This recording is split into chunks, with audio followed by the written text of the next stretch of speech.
Okay friend చేస్తున్నాను friends, ఎవరికి చూపించలేదు స్టార్టింగ్ నుంచి. అప్పుడు కుదరలేదన్నమాట, ఫోన్ బిజీగా మాట్లాడుతున్నారనమాట ఇంట్లో వాళ్ళు, అందుకని ఇంకా స్టార్ట్ చేసేసాను. కుదరలేదు. నిన్న కూడా బంగాళాదుంప ఫ్రై, మెంతుల కూర పెడదామా, మొన్న ఏట మాసం చికెన్ అన్నీ పెడదామన్నప్పటికీ ఫోన్ ఫుల్ బిజీ ఉంటుంది అబ్బా.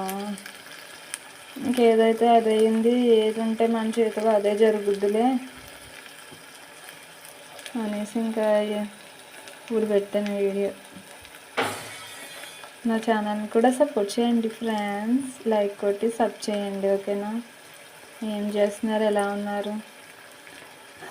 మా పిల్లలు కొంచెం ఇంట్లో ఉన్నప్పుడు హస్బెండ్ అండ్ వైఫ్ ఏదో ఒక మాట అనుకుంటారు కదా, అలాగా నేను కొంచెం గట్టిగా మాట్లాడుతున్నాను అనమాట మా ఆయన మీద. అమ్మ ఎందుకమ్మా అరుస్తున్నావు నాన్న మీద అంటాను. నాన్న లేట్గా వచ్చినప్పుడు అడగొద్దా మరి, చిట్టు తల్లి లేట్గా ఎందుకు వస్తున్నాడు అని అడుగుతున్నానంట. అవునా అమ్మా అంటున్నాను. నేను అరుస్తున్నాననే దానికి అర్థమైంది, దాని కంటికి ఏది కనిపిస్తుందో అదే చూడగలుగుతుంది. అప్పుడు నేను చెప్పాక అది గమనించి అవునా అని అర్థం చేసుకుంది నా చిట్టు తల్లి. ప్రతిదీ అలా అడుగుద్ది, దానికి ఏమన్నా డౌట్ వచ్చిందంటే. నేను కూడా గసరకుండా ఓపికగా చెప్తానన్నమాట. మీకు ఇలానే జరిగిందా మీ లైఫ్లో? కామెంట్ పెట్టండి, ఓకేనా?